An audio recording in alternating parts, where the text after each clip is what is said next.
하나님의 말씀 이 시간 다 같이 듣는 시간 갖도록 하겠는데요. 먼저 하나님의 본문의 말씀을 다 같이 일어나셔서 하나님의 말씀을 다 같이 한 목소리로 읽어드리도록 하겠습니다. 마태복음 22장 37절로부터 38절의 말씀을 우리 다 같이 하나님 앞에 읽어드립니다. 시작.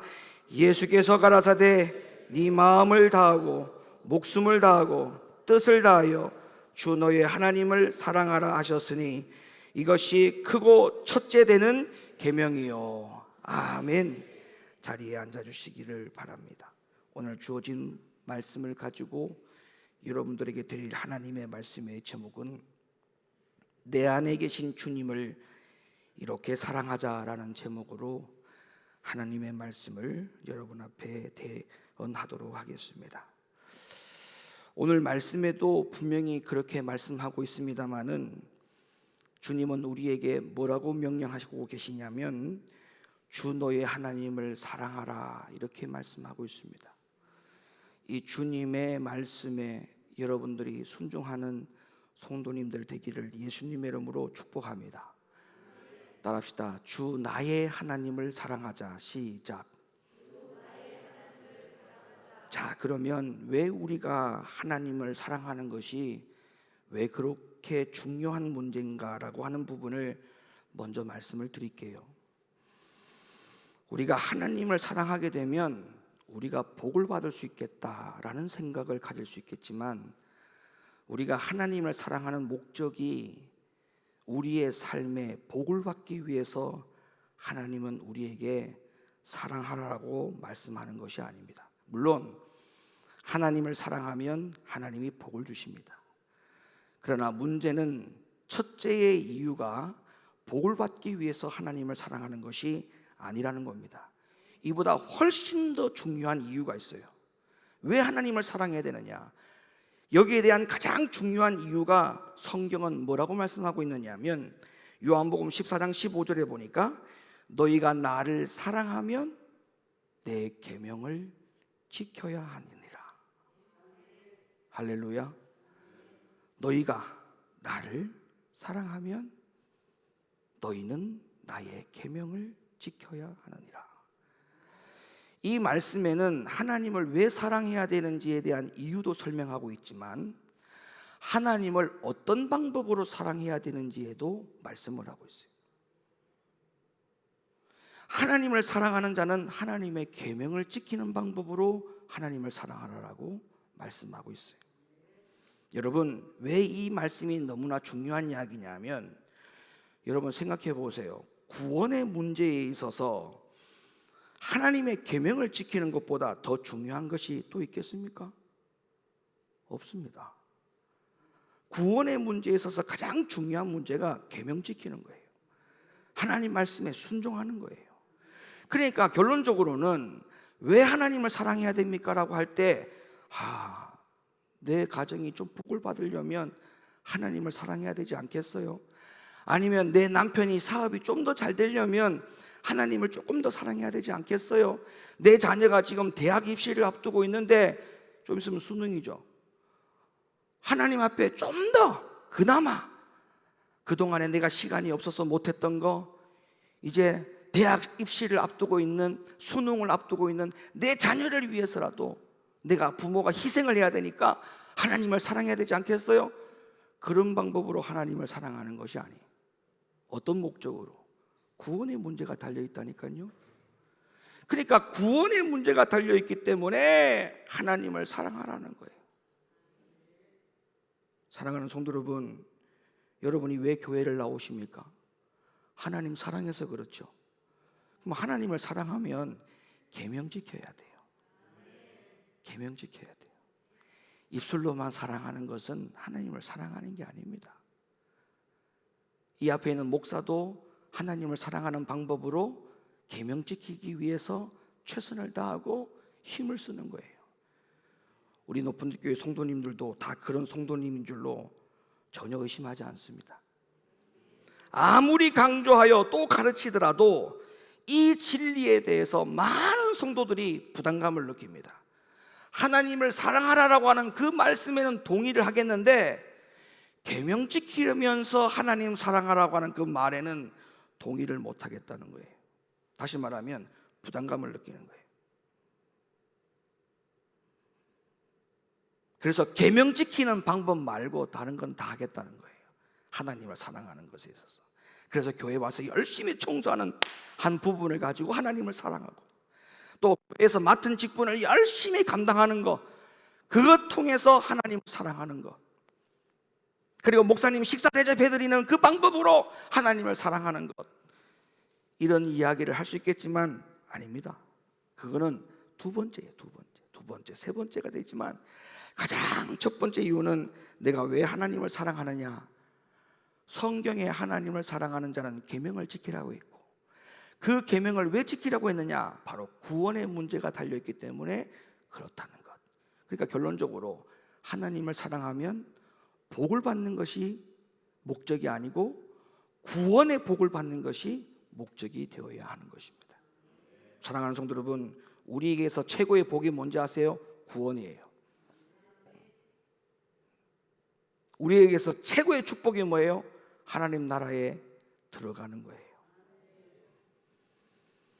자, 그렇다면 이제부터 하나님을 진심으로 마음속에서부터 사랑할 수 있도록, 마음에서부터 하나님을 진실로 사랑할 수 있도록 제가 이 시간에 안내를 해드릴 테니까 말씀 앞에 잘 집중해 보시기를 바랍니다. 자, 오늘 말씀의 제목이 뭐였습니까? 내 안에 계신 주님을 이렇게 사랑하자, 이렇게 제가 제목을 소개해 드렸죠. 내 안에 계신 주님을 이렇게 사랑하자. 그러면 결론적으로 어디에 계신 하나님? 내 안에 계신 하나님. 그러면 내 안에 계신 하나님의 어떤 하나님인지를 알아야 그 하나님을 마음속에서부터 진정으로 사랑할 수가 있겠죠. 저는 그 이야기를 여러분에게 오늘 소개해 드리려고 하는 겁니다. 자, 내 마음에 계신 하나님이 어떤 하나님이냐? 내 마음에 계신 하나님은 첫째로 아버지의 하나님이십니다. 따라합시다. 하나님은 내 아버지다. 그러니까 여러분 마음속에 있는 하나님이 누구냐라고 할 때 서슴없이 대답하셔야 돼요. 내 하나님은 내 아버지야. 이렇게 대답을 해야 돼요. 자, 여러분, 아버지가 없는 이 세상에 그 누구도 자녀는 존재할 수 없습니다. 아버지가 없는데 어떻게 자녀가 존재를 해요? 불가능한 것이죠. 이와 마찬가지로 우리는 아버지 하나님이 없이는 존재할 수 없다라는 생각을 가져야 돼요. 하나님의 아버지가 없이는 내가 존재할 수 없다. 하나님의 아버지가 계심으로 하나님의 자녀인 내가 존재하고 있는 거예요. 그러므로 하나님은 우리가 존재할 수 있도록, 하나님의 자녀로서 존재할 수 있도록 만물의 근원이 되시는 분이라고 성경은 말씀하고 있어요. 사도행전 17장 28절로부터 29절의 말씀을 읽어주시기를 바랍니다.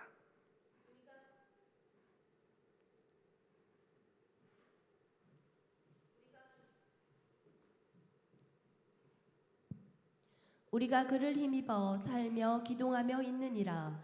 너희 시인 중에도 어떤 사람들의 말과 같이 우리가 그의 소생이라 하니, 이와 같이 신의 소생이 되었은즉 신을 금이나 은이나 돌에다 사람의 기술과 고안으로 새긴 것들과 같이 여길 것이 아니니라. 아멘. 여기에 분명히 중요한 말씀이 있습니다. 우리가 그의 뭐라고요?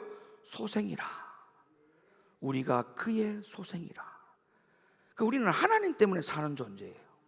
하나님 때문에 있는 존재라는 사실을 명심하시기를 바랍니다.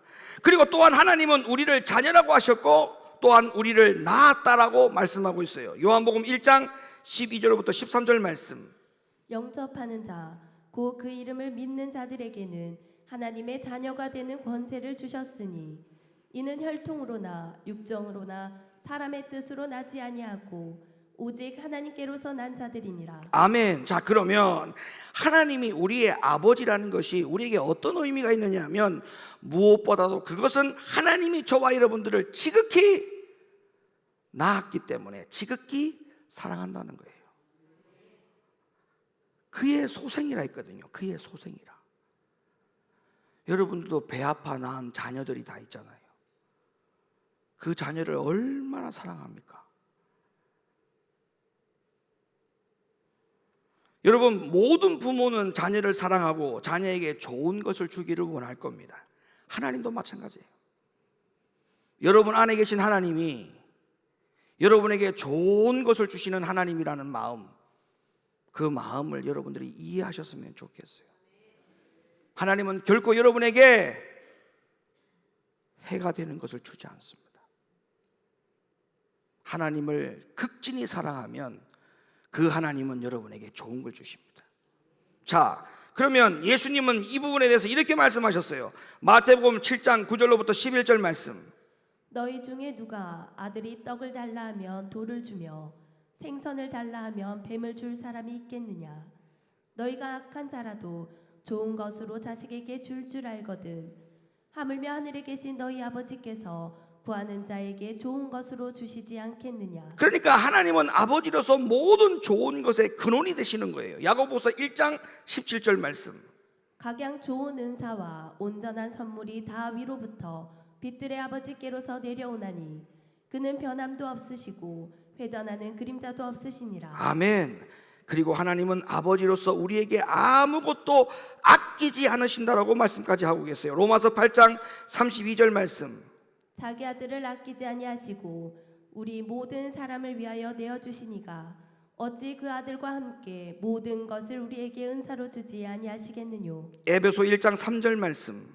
찬송하리로다. 하나님 곧 우리 주 예수 그리스도의 아버지께서 그리스도 안에서 하늘에 속한 모든 신령한 복으로 우리에게 복 주시되. 그러니까 하나님은 그냥 단지 하나님이 아니에요. 나에게 있어서 가장 좋은 것을 아끼지 아니하시고 그 모든 것을 내어서 주실 수 있는 복의 근원이 되신 나의 아버지의 하나님. 그러므로 그 나의 아버지의 하나님, 그의 소생이 되시는 저와 여러분들이 하나님을 사랑하는 것, 아버지로서 사랑하는 것 너무나 당연하죠. 그러니까 아버지를 사랑하는 것이 너무나 당연하니까 그 아버지를 사랑할 때 어떤 방법으로 사랑하라고요? 그 아버지가 하시는 말씀에 따라 계명에 순종하며 살아가는 그 사랑의 방법으로 하나님을 사랑하라는 것입니다. 내 안에 계신 하나님이 그냥 하나님이 아니라 어떤 하나님이라고요? 아버지의 하나님. 아버지의 하나님. 아버지의 하나님. 두 번째로 내 안에 계신 예수님은 그냥 예수님이 아니라 구주 예수님이십니다. 여러분 혹시 사랑은 사랑을 낳는다는 말씀 여러분 잘 아시죠? 보통 사람들이 어머니를 그토록 사랑하는 이유는 어머니가 자식을 위해서 먼저 희생적인 사랑을 했기 때문에 자녀들이 어머니를 사랑하는 거예요. 그러니까 그 뭐냐? 사랑이 사랑을 낳은 거예요. 사랑이 사랑을 낳은 거예요. 제가 이 말을 하는 이유도 우리도 예수님을 사랑하려고 노력만 하지 말고 예수님이 먼저 우리를 위해, 나를 위해 얼마나 사랑하셨는가를 좀 깊이 묵상 한번 해보시기를 바랍니다.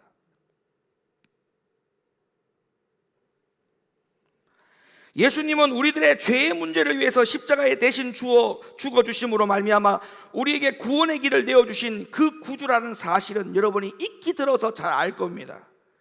그런데 더욱이 주님은 이 고난과 죽음을 시행할 때 우리가 주님의 가족 관계였거나 아니면 혹은 친구였거나 아니면 주님과 나와의 관계가 선한 관계였거나 그런 관계가 전혀 아니었다는 거예요.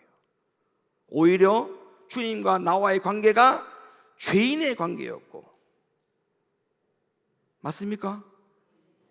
주님이 십자가의 희생의 대가를 치르실 때, 시행할 때, 그때의 주님과 우리의 관계는 불경건한 관계였고, 또한 성경은 뭐라고 말합니까? 원수의 관계였다라고 말합니다. 원수의 관계였다. 그 일을 성경은 이렇게 증언해주고 있어요. 로마서 5장 6절로부터 10절 말씀. 우리가 아직 연약할 때에 기약대로 그리스도께서 경건치 않은 자를 위하여 죽으셨도다.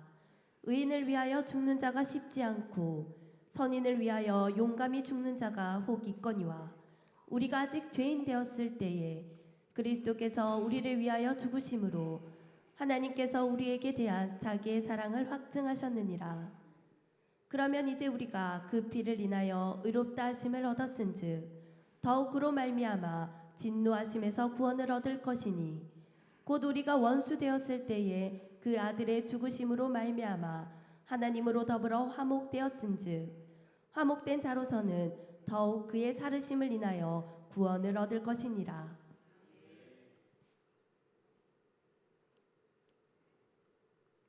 맞죠? 원수가 되었을 때 주님이 우리를 사랑하는 방법으로 십자가에 죽으셨다. 죄인을 위해서 죽는 것이 쉽지 않다. 여러분, 친구의 죄를 내가 다 덮어쓰고 감옥에 간다든지 사형 선고 받을 수 있어요? 없습니다. 절대 그럴 수 없습니다. 원수를 사랑할 수 있어요? 힘들죠? 해보셔서 다 아시죠? 그러니까 구주 예수님이라고 하는 그 구주 예수님이 그냥 단순한 구주 예수님, 그냥 제3자의 개념에서 십자가에 매달리셨구나, 저분이 예수님이라구나, 예수님이로구나, 그래 저분이 구원자라구나, 그래 저분을 믿으면 내가 구원을 받는다고, 그래 내가 예수님의 이름으로 구원을 받는 것이 그렇게 간단한 거라면 나도 예수님의 이름으로 구원을 받아야지. 이 정도의 생각을 가지고 우리에게 말씀하시는 그 구주 예수님이 그런 분이 아니라는 거예요. 그분이 어떤 위치에, 나와 어떤 위치에 있었을 때의 구주 예수님이었는가, 그분과 나와의 관계가 어떤 관계였을 때에 그분이 나의 구주가 되셨는가, 그거를 좀 깊이 묵상해 보라는 거예요.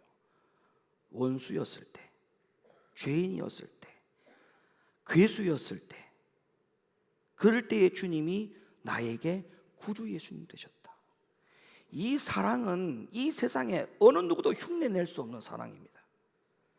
어느 것과도 비교할 수 없고 가눌 수 없는 그런 사랑입니다. 그래서 주님의 사랑을 큰 사랑이라고 말하는 이유가 바로 그런 이유죠.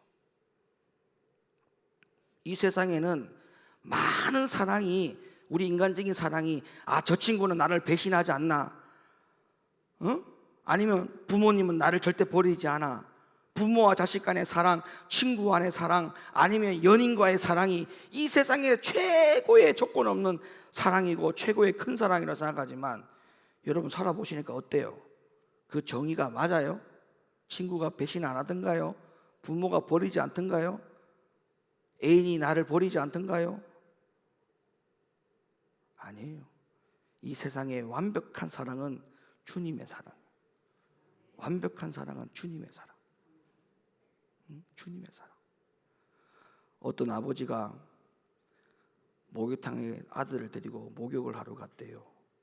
그래서 사우나에서 목욕을 다 하고 나오는데 아들이 아버지에게 아빠 나 배고파. 그러니까 아버지가 편의점 가가지고 빵을 사줬어. 그래서 빵을 3개를 사가지고 아들을 하나 주고 아버지가 2개를 먹었네. 배고프다라고 아들이 빵을 2개 먹고 아버지가 1개를 먹어야 되는데 아버지도 배가 고팠던 거야. 그래서 배고프다라고 말을 먼저 꺼냈던 아들에게 빵을 하나 주고 아버지가 2개를 먹은 거야. 이거 다 먹고 나서 아버지가 아들에게 아들 이제 배부르지 그랬더니 이 아들이 하는 말이 1개 먹은 놈이 배부르면 2개 먹은 놈은 배 터지겠다.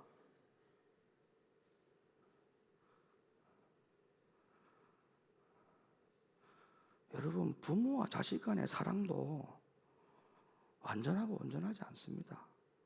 부모가 몸이 아파 보세요. 자녀가 다 귀찮아. 할머니들이 그렇게 친손주를 사랑하죠. 할머니가 몸이 아파봐. 자식이 막 전화 오는 것도 안 받으려고 그래. 주님의 사랑이 어떤 사랑입니까? 원수였을 때에 십자가에 매달리셨어요. 나와 원수의 관계일 때 주님은 벌거벗긴 채로 그 고난을 당하셨습니다. 그 구주 예수님을 생각하라는 거예요. 십자가에 매달리신 2000년 전에 십자가의 사건만 생각하는, 머릿속에 떠올리는 그런 구주 예수님 말고, 예수님은 죽으신 이후에, 부활하신 이후에도 하나님 보좌 우편에 올라가셔서 날마다 우리를 위해서 뭐를 해주셨는가 한번 보십시다. 성경에 로마서 8장 34절 말씀. 누가 정죄하리요? 죽으실 뿐 아니라 다시 살아나신 이는 그리스도 예수시니 그는 하나님 우편에 계신 자요 우리를 위하여 간구하시는 자시니라. 얼마나 우리를 사랑하셨으면 원수가 되었을 때에 십자가에 매달려 죽으셨을 뿐만 아니라 그 원수가 앞으로 더 이 세상에서 죄와 타협하지 말고 정말 내가 너에게 의의 옷을 입혔으니 평생 동안 이 땅에 살면서 의인으로 살라고, 그 예수님이 부활하신 이후에도 하나님 보좌의 우편에 올라가셔서 저와 여러분을 위해서 기도하고 있다는 거예요. 이분이 바로 우리의 구주 예수님이십니다. 이런 분이. 근데 우리는 이 땅에서 죄 짓는 것을 두려워할 줄 모르고 죄를 죄라고 말하지도 못하고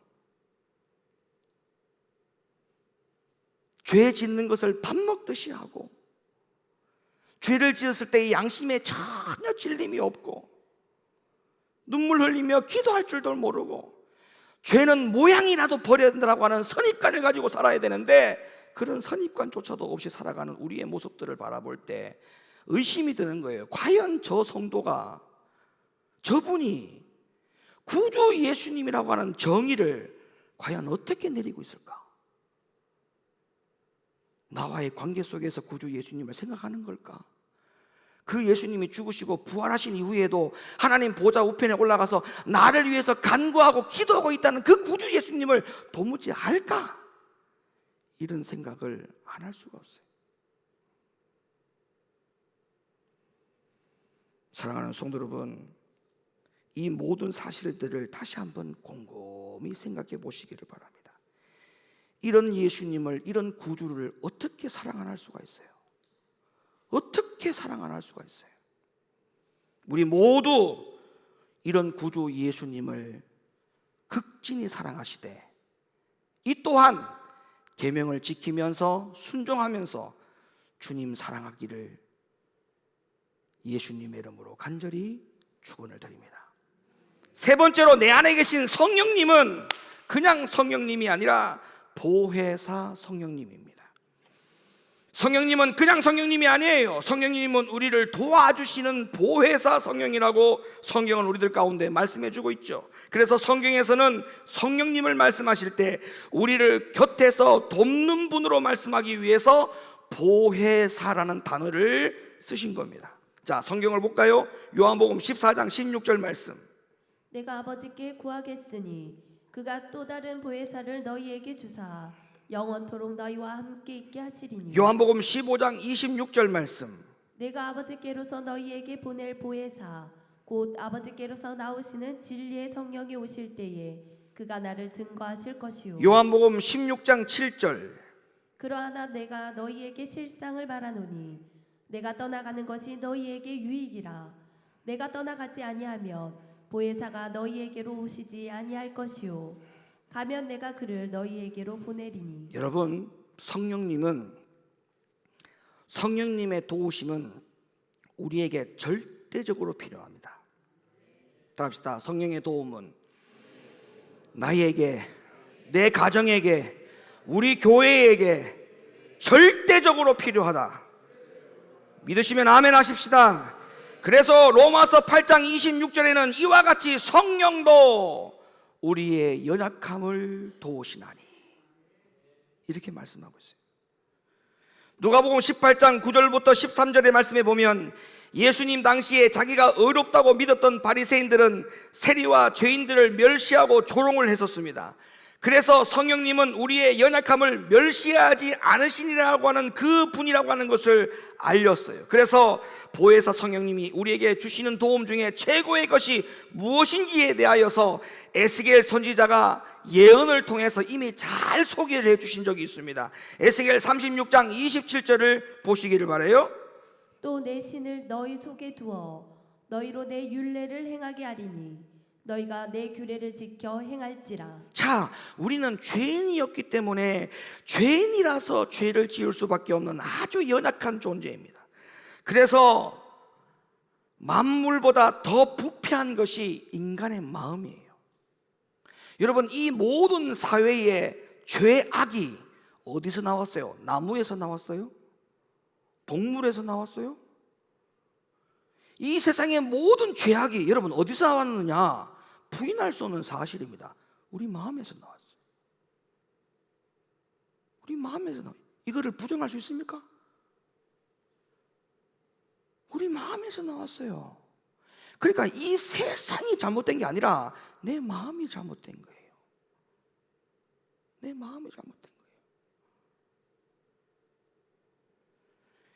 이런 부패하고 죄를 지을 수밖에 없는 연약한 우리를 죄와 사망의 법에서 해방할 수 있도록 돕는 분이 바로 누구라고요? 보혜사예요. 보혜사. 성령님이라고요. 죄악된 길에 늪에 빠져가지고 올무에 전혀 꼼짝달싹 못하는 그런 삶을 살 때에 거기에서 건져서 죄에서 돌이켜서 거룩한 신부의 모습으로 살아갈 수 있는 그 기회가 어디에서 주어지느냐? 보혜사 성령님의 도움으로만 가능하다는 거예요. 로마서 8장 1절로부터 2절 말씀. 그러므로 이제 그리스도 예수 안에 있는 자에게는 결코 정죄함이 없나니 이는 그리스도 예수 안에 있는 생명의 성령의 법이 죄와 사망의 법에서 너를 해방하였습니다. 6절과 9절 말씀. 육신의 생각은 사망이요 영의 생각은 생명과 평안이니라. 육신의 생각은 하나님과 원수가 되나니 이는 하나님의 법에 굴복지 아니할 뿐 아니라 할 수도 없음이라. 육신에 있는 자들은 하나님을 기쁘시게 할 수 없느니라. 만일 너희 속에 하나님의 영이 거하시면 너희가 육신에 있지 아니하고 영에 있나니 누구든지 그리스도의 영이 없으면 그리스도의 사람이 아니라. 그러니까 그러면 그리스도의 영이 우리 안에 있어야 되겠죠.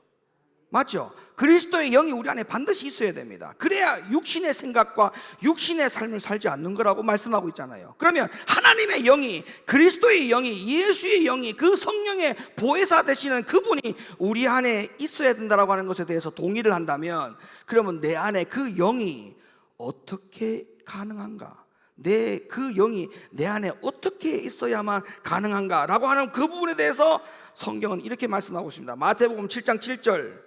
구하라 그러면 너희에게 주실 것이요 찾으라 그러면 찾을 것이요 문을 두드리라 그러면 너희에게 열릴 것이니. 11절. 너희가 악한 자라도 좋은 것으로 자식에게 줄 알거든 하물며 하늘에 계신 너희 아버지께서 구하는 자에게 좋은 것으로 주시지 않겠느냐. 그러면 구해서 받을 수 있는 좋은 것이라는 게 바로 뭐냐? 이게 뭐냐? 누가복음 11장 9절. 내가 또 너희에게 이르노니 구하라 그러면 너희에게 주실 것이요 찾으라 그러면 찾을 것이요 문을 두드리라 그러면 너희에게 열릴 것이니. 13절. 너희가 악할지라도 좋은 것을 자식에게 줄 알거든 하물며 너희 천부께서 구하는 자에게 성령을 주시지 않겠느냐 하시니라. 아멘. 구해야 되는 거예요. 뭐를 구해야 돼요? 성령을 구해야 돼요. 여러분, 매일매일마다 순간순간마다 성령을 간구하시기를 바랍니다. 그 성령을 우리에게 주실 때에 성령이 뭐라고요? 좋은 것이라고 했어요. 좋은 것. 구하라. 좋은 것을 주시지 않겠느냐. 그 좋은 것이라고 하는 것은 땅이 아니에요. 건물이 아니에요. 월세 사시는 분이 전세로 옮겨가는 게 아니에요. 우리에게서 가장 좋은 것은 보혜사 성령을 내가 갖는 거예요. 이제 말씀의 결론을 내립니다. 사랑하는 성도 여러분, 기도하여 보혜사 성령의 도움을 받게 살면 우리는 죄악된 길에서 벗어날 수 있습니다. 하나님의 거룩한 자녀의 신분이 회복될 수 있습니다. 옛것을 죽이고 점점 변화되어 또 변화시켜서 마침내 우리가 성령을 쫓아 예수님을 닮아갈 수 있는 사람이 될 수 있습니다. 더 나아가서 하나님의 거룩한 자녀가 될 수 있습니다. 사랑하는 성도 여러분, 간곡하게 부탁드립니다. 내 안에 계신 하나님이 그냥 하나님이 아니요, 내 안에 계신 예수님이 그냥 예수님이 아니요, 내 안에 계신 성령님이 그냥 성령님이 아니라는 사실을 오늘 말씀드렸습니다. 그래서 정말 내 안에 계신 하나님 아버지로서 사랑하고, 내 안에 계신 예수님을 구주로 사랑하고, 내 안에 계신 성령님을 도움을 받는 보혜사로 극진히 사랑하시되, 하나님이 주시는 말씀의 계명을 따라 순종하며 하나님을 사랑하고 예수님을 사랑하고 성령님을 사모하는 우리 모두가 되실 수 있기를 예수님의 이름으로 간절히 축원을 드립니다. 이 시간 말씀 들은 말씀 가지고 이 시간 붙들고 이 시간 잠시나마 하나님 앞에 기도할 때 주여